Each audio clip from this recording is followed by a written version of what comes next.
Oklahoma Gardening is a production of the Oklahoma Cooperative Extension Service as part of the land grant mission of the Division of Agricultural Sciences and Natural Resources at Oklahoma State University, dedicated to improving the quality of life of the citizens of Oklahoma through research-based information.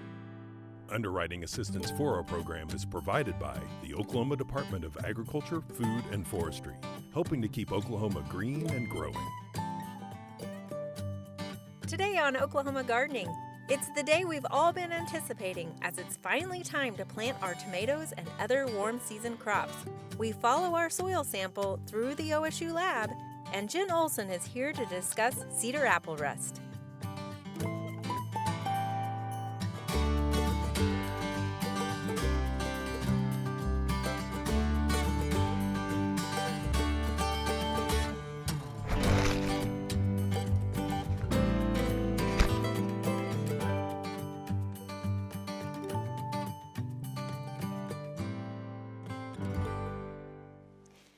It's finally that day that we've all been waiting for, and that's time to plant warm season crops. So go ahead and get your tomatoes and your peppers and get them out in the garden. But before you go, let us show you a few little tips here. So we've got a couple of tomato plants that we're going to plant, and this year we're going to plant them against a cattle panel to help trellis them and hold them up. We've got a couple of different tomatoes here that I want to bring up some things if you're shopping still, what to look for in your tomatoes. There's a couple of things. So one, you can either go with a hybrid such as the Celebrity that we have here. And the thing about a hybrid is a lot of times they have disease resistance built into them. And so you can look on the back of the label, like this particular one, Celebrity, it says disease resistant and it shows VFNTMV. So it's got some numbers and some letters on there, and all of that means that it's more resistant to nematodes, fusarium, and other diseases that tomatoes might get. So that's going to be a better tomato as you go into the growing season. Now, a lot of people don't want hybrids, and that's completely fine. You can go with heirloom varieties. Cherokee Purple is a very popular heirloom variety. A lot of people think heirlooms have more flavor to them, and some of them do, such as Cherokee Purple. Now, the thing is because it's an heirloom, it doesn't have that disease resistance built into it. So you're going to have to be a little more cautious.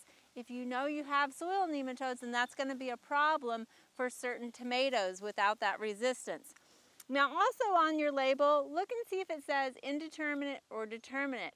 Cherokee Purple here is indeterminate, while we have Celebrity, which is a determinate, and also Roma, which is a determinate. Determinate and indeterminate mean its growth habit. So a determinate tomato is going to grow so big and produce all at once, whereas an indeterminate is going to continue to grow and continue to produce. So keep that in mind as well as you're buying those tomato plants. We've got a few, and what you can see, what we're going to do actually this year is also plant them in our weed barrier. Now, this is a product that we had left over from our Bermuda grass eradication.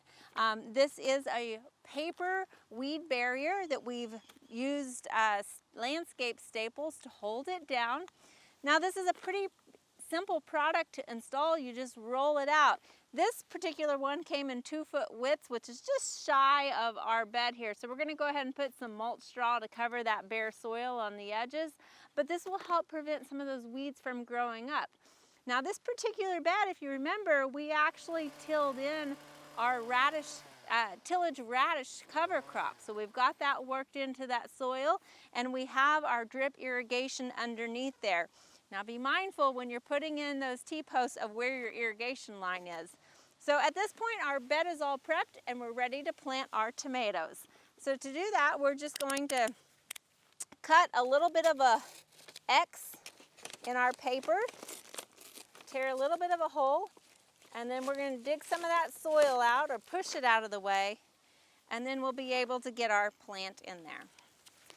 Now, if you have a transplant that has 2 tomato plants or any plants in that actual pot, you want to make sure to remove one of those so they're not competing. You just need one plant in this area to go ahead and grow up. So we've removed one of our transplants just simply by cutting it, or you can pinch it with your fingers. Now that we've got our tomatoes finished up here, we're going to transition to this other bed over here. where we've tilled in our cover crop. So we've got to smooth this out. We're going to lay paper down and pin it down with some landscape staples, and we'll be ready to plant our peppers.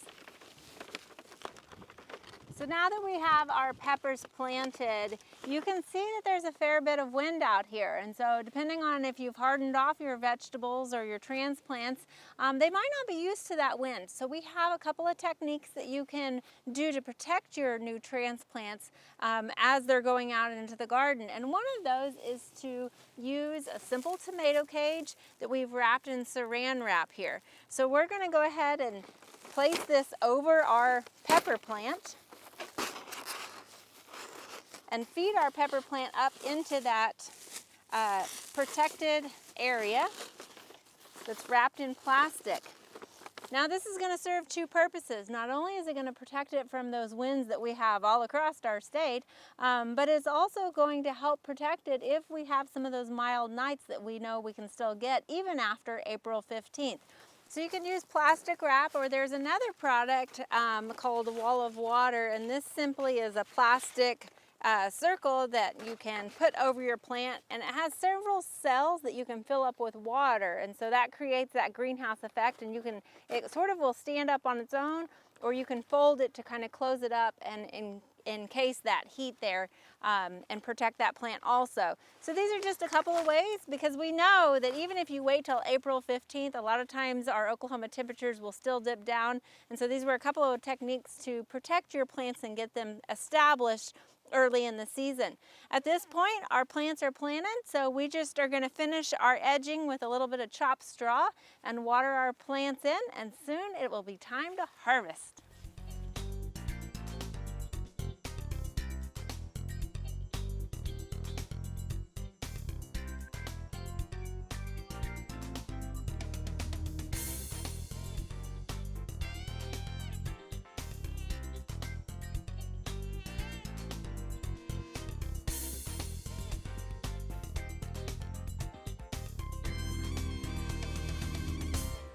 Today we're here in the Soil, Water, and Forage Analytical Lab in the basement of Ag Hall, and we're following those soil samples that we took just a couple of weeks ago.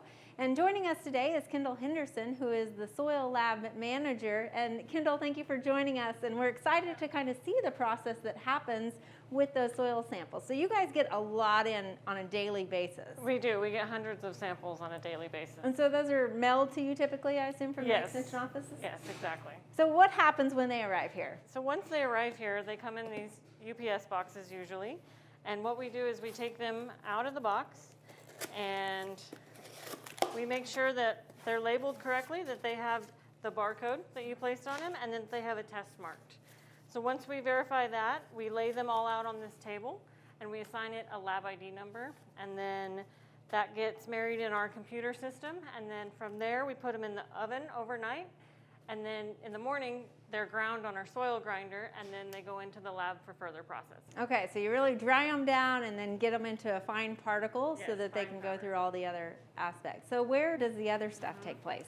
So the other stuff takes place in our main laboratory, and I'll take you down there now. Excellent. So this is where all the magic happens, huh? Yes, this is where the magic happens. Okay, so we've got our dried and crushed soil. What happens at this point? So at this point, we're getting ready to do our extractions. Okay. So for phosphorus and potassium, we use our handy 2-gram scoop to measure out 2 grams of soil for each sample. So the samples are scooped. Then once we have all our samples scooped, we'll squirt them with extracting solution. They'll go on our shakers for anywhere between 5 to 30 minutes, depending on the test. And then we'll filter that sample, and we'll run that filtrate on our instruments. Okay, and so that'll tell us our phosphorus and potassium levels. And each one of these actually has the tag that's still associated with that sample. Yes, exactly. So we still have the tag that came on your sample. It has your customer number and sample number, and then it also has the lab ID number that we assigned it to it. Okay, so we've brought it in a big bag, and now you only use 2 grams. What happens with the rest of this? So the rest of it is stored. Back behind me, you can see our storage system. We keep it just in case we need to do any reruns, or if you want additional test requested on it or anything like that. We keep it for a few weeks just to make sure that everything's good. All right, so what happens for our nitrogen and pH? So for nitrogen and pH, we use our larger 10-gram scoop. So the samples are also scooped in sequential order. They're squirted with extracting solution again, shaken, and then ran on a different instrument. All right, can we go see what happens after this? Yes, let's do that. So what happens in this room? So in here is where we do all of our filtering, and then once we filter, we'll run it on our instrument for P&K analysis. Okay. So the samples are filtered into these cups, and then from there, we'll pour them into these test tubes. So the soil and the extract is filtered out, so we've got that liquid, and that's now going to go somewhere? Yes, exactly. So once we have that extract, that liquid extract off that soil, we'll put it on to our instruments. And again, the number's still following them through your system. The number's still following. Yeah. We do everything sequentially, so we know what sample that is. Even though we don't label it, we know exactly where we started, what number we started with, so from there we can follow it. Excellent. So what's this machine doing? It looks fancy. This machine is a ICP, or inductively coupled plasma analyzer. So this is analyzing for phosphorus and potassium by taking some of that liquid up through the probe, over the pump, and then it pumps it into here. And this plasma, hence plasma analyzer. Yeah, you can see the blue light in there. Yes, that is actually a plasma. That's where the sample gets superheated because it's burning about the temperature of the sun right now. And it actually makes the electrons on the outer shell jump a layer, and that emits different wavelengths of light depending on the element that we're looking at. Okay. So the light coming off that sample is shown in here. Okay. And then from there, there's little chips that read the different wavelengths of light, and we can tell how much phosphorus and potassium. So that computer is able to detect the smallest changes in that blue light, but obviously we can't see it. It just looks blue to me. Right, obviously. I do have a demonstration that I can show you that of what it would look like if we could see it with the naked eye. So are you putting different nutrients on there? Yeah, I'm gonna put an element called yttrium in there, and we're gonna see what it looks like when we change colors. Okay. Excellent. Okay, so then we've got our our phosphorus and potassium from this, and that's the end of this process for phosphorus? That is the end of this process. The computer tells us what numbers come off of that extract, and then now we can go and see pH. So what's happening here? I'm guessing pH? Yes, this is pH, exactly right. So this is our pH robot. So we have 10 grams of that soil from earlier, and we mix that with 10 milliliters of water, and so we have this slurry mixture. And the pH robot has 2 probes. It puts those probes directly down into that sample and takes a pH reading. All right, and so we see those probes moving, and so they go and clean themselves in between each sample, I'm assuming? Yes, they do. They get rinsed off between each sample, so there's no cross-contamination between the samples. So obviously when we get a pH, sometimes we get the buffer index too. Can you explain a little bit about what that level of pH that requires a buffer index, and where does that come from? So if the pH is below 6.2, the machine will actually add a buffer and then go back and it'll reread the pH after the buffer has been added to give you buffer index. And that tells you whether or not you need to, how much lime or something you would need to add to your soil to bring it up to a certain pH. The buffer index is only going to be there if the sample's below 6.2. Okay, and so it's going and cleaning itself. Will it go back to that same sample then? And yes, so once it goes through all the samples, takes the initial pH, it's actually adding buffer as it's going through, and you'll see that those are the 2 stainless steel probes on the back side. Okay. That's adding the buffer, so it'll go through, it'll read all the pHs, and then it'll go through and it'll pick out those ones that needed buffer index, and it'll just go back and read those. So it's doing all of this and figuring this information out, but how does that number actually get to my record that you're going to send to me? Yeah, so I actually have a computer software program that helps me with that. Okay. So this program here has all these little dots, and each one of those dots correlates to a sample. So for example, here we have a purple sample, so that means the sample's been read, buffer has been added, and it needs to be reread again. The green means sample has been read, it doesn't require a buffer, so it doesn't need to be reran again. Okay. And then so it's in the process now of going through, and the yellow means that buffer has not been added yet, but it will be on the next run. Excellent. So we've got our phosphorus and our potassium, and now we have our pH and our buffer index. What about the ever important nitrogen? Let's go see how that's done right now. All right. So here's where we have our nitrogen analyzer. Okay. So this is a flow injection analyzer. Similar to the phosphorus and potassium, we have the extract solution that we filtered out. So we'll put that into a test tube. This probe here is sucking up some of that sample over a pump, Okay. and it's putting it into these tiny little tubes and mixing it with reagents. Then that sample will actually change color, and this machine here with this wavelength reader and light can read the color changes in the sample, and from that we can tell how much nitrogen is in the sample. So it's sort of like the home kits that you buy as far as looking at the color, but this is obviously way more sensitive, and it's not just 10 colors to choose from, right? Exactly, yeah. So we have a spectrum anywhere from 0 to 20 ppm, and that correlates to 0 to 40 pounds per acre. Okay. That we can tell the difference. So this is working with that computer next door as far as the data on the nitrogen, is that? Correct, yes. So all this data is being compiled on this computer. Then we'll put it into an Excel program and upload it onto our database, just like with all the other things that we did today. And then that database will generate the report that you see at the end.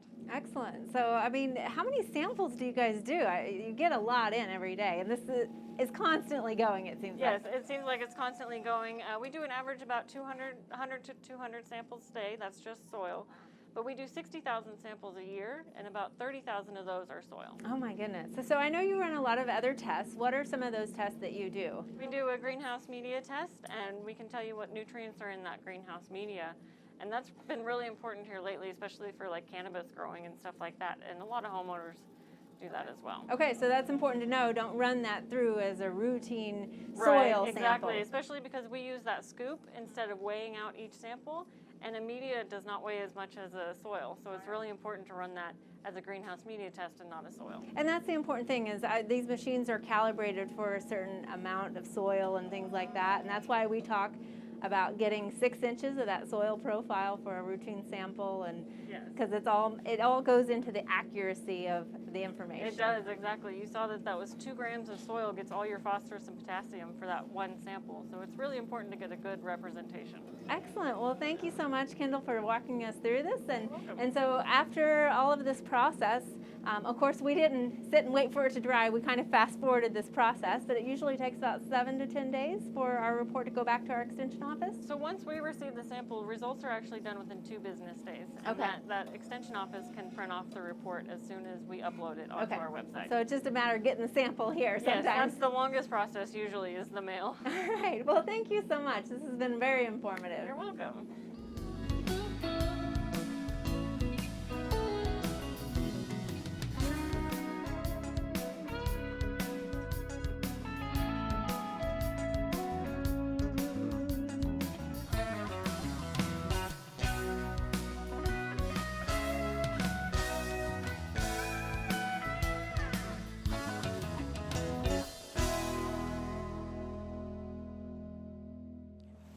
The last few years, one of the #1 calls that our extension educators receive is about a problem on pears.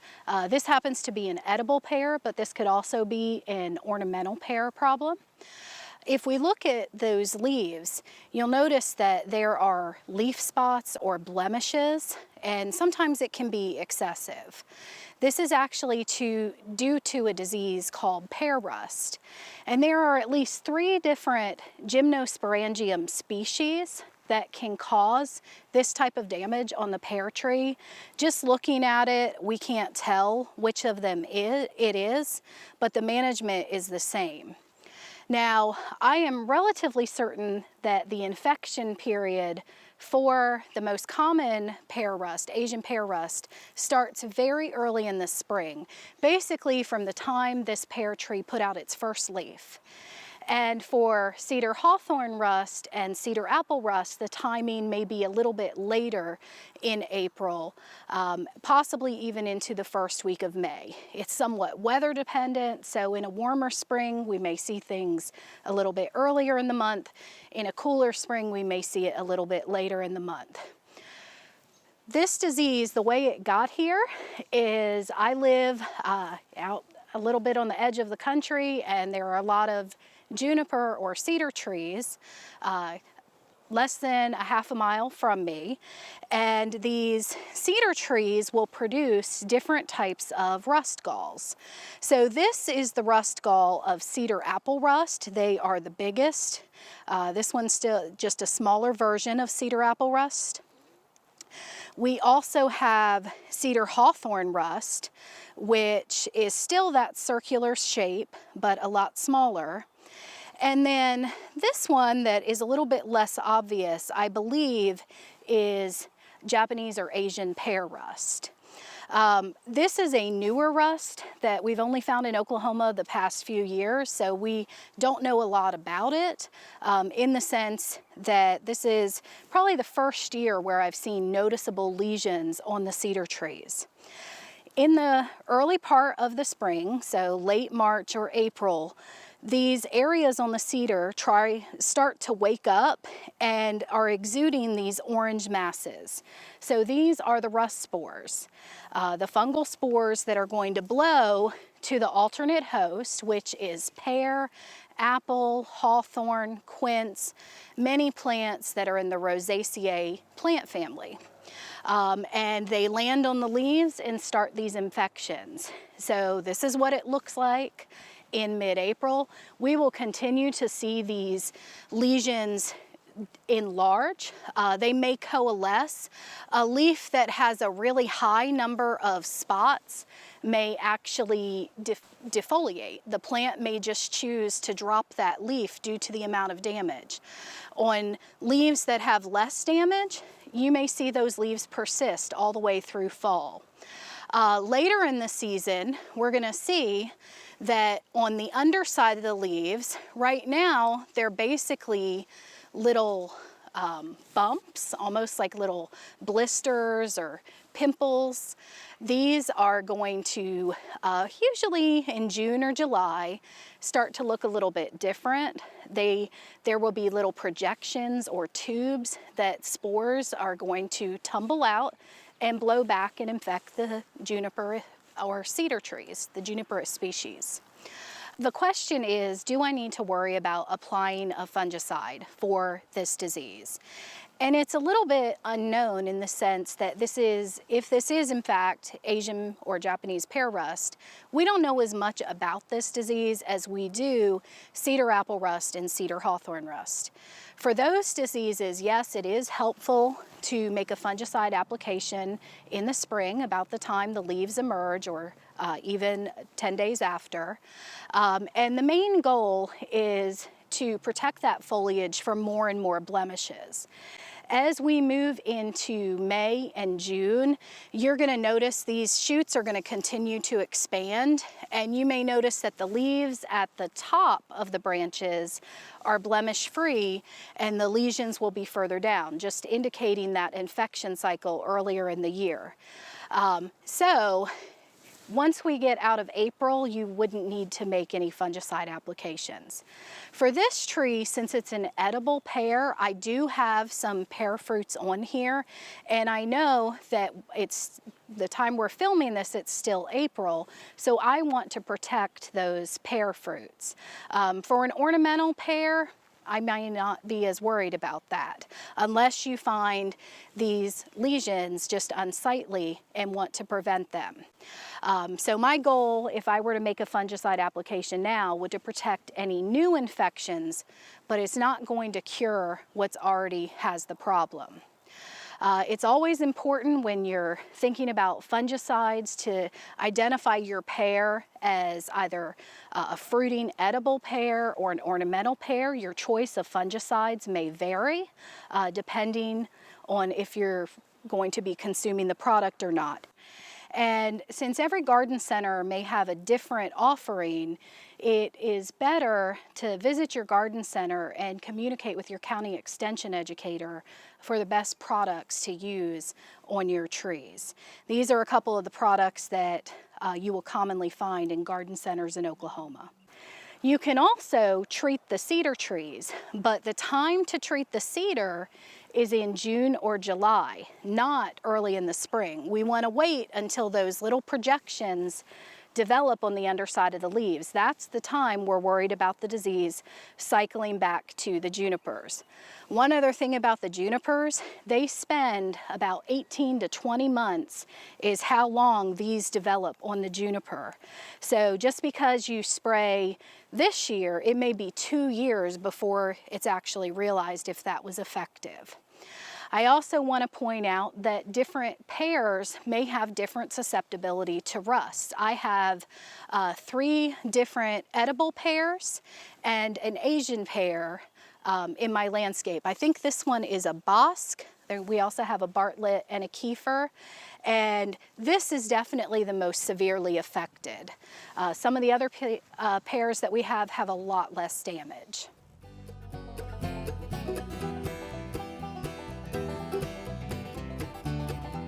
There are a lot of great horticulture activities this time of year. Be sure and consider some of these events in the weeks ahead.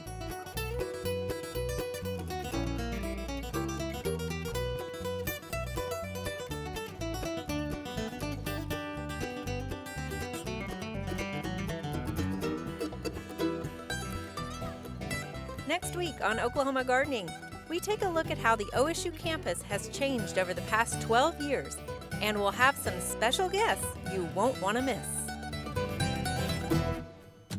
To find out more information about show topics, as well as recipes, videos, articles, fact sheets, and other resources, including a directory of local extension offices, be sure and visit our website, oklahomagardening.okstate.edu.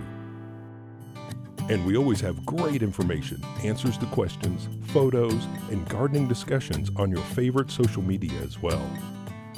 Join in on Facebook, Twitter, and Instagram. You can find this entire show and other recent shows, as well as individual segments on our Oklahoma Gardening YouTube channel. And tune in to our OK Gardening Classics YouTube channel to watch segments from previous hosts. Oklahoma Gardening is produced by the Oklahoma Cooperative Extension Service as part of the Division of Agricultural Sciences and Natural Resources at Oklahoma State University. The Botanic Garden at OSU is home to our studio gardens, and we encourage you to come visit this beautiful Stillwater jewel.